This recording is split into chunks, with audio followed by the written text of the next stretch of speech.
মেয়ে কিছুদিন ধরে বায়না করছিল মা দই কাতলা খাবো দই কাতলা খাবো, তো মেয়ের কথা মতনই আজকে দই কাতলা বানিয়ে ফেললাম।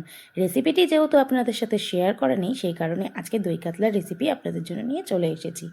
তো আসুন দেখে নিই রেসিপিটি। প্রথমে কাতলা মাছগুলোকে ভালো করে ধুয়ে লবণ গোলমরিচ গুঁড়ো মাখিয়ে রেখে দিলাম। এদিকে একটি মশলা তৈরি করে নিচ্ছি আদা রসুন পেঁয়াজ আর কাঁচা লঙ্কা দিয়ে।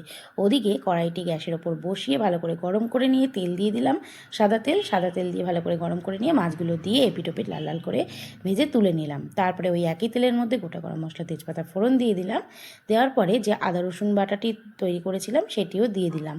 দিয়ে কিছুক্ষণ নাড়াচাড়া করতে থাকবো। ওদিকে আরেকটি মশলা তৈরি করে নেব, টক দই চারমগজ আর কাজু বাদাম তৈরি করে নিলাম। এদিকে মশলাটাও কিন্তু আমাদের প্রায় কষে এসছে। এবার দিয়ে দিলাম যে টক দইয়ের পেস্টটি তৈরি করে রেখেছিলাম সেটি দিয়ে নাড়াচাড়া করব। নাড়াচাড়া করতে করতে এখানে পরিমাণ মতো লবণ আর স্বাদের জন্য চিনি দিয়ে দেবো। দিয়ে মশলাটিকে ভালো করে নাড়াচাড়া করব যতক্ষণ না তেল ছেড়ে আসছে। দেখুন ভালো করে তেল ছেড়ে আসলো।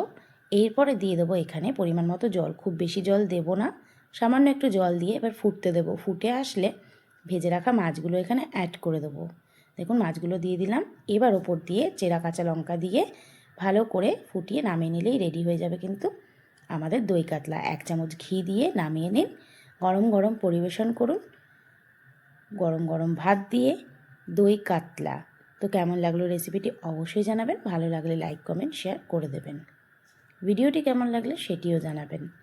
এরকমভাবে দই কাতলা কিন্তু রান্না করলে মনেই হবে না যে বাড়িতে বানিয়েছেন, মনে হবে যেন অনুষ্ঠান বাড়িতেই খাচ্ছেন।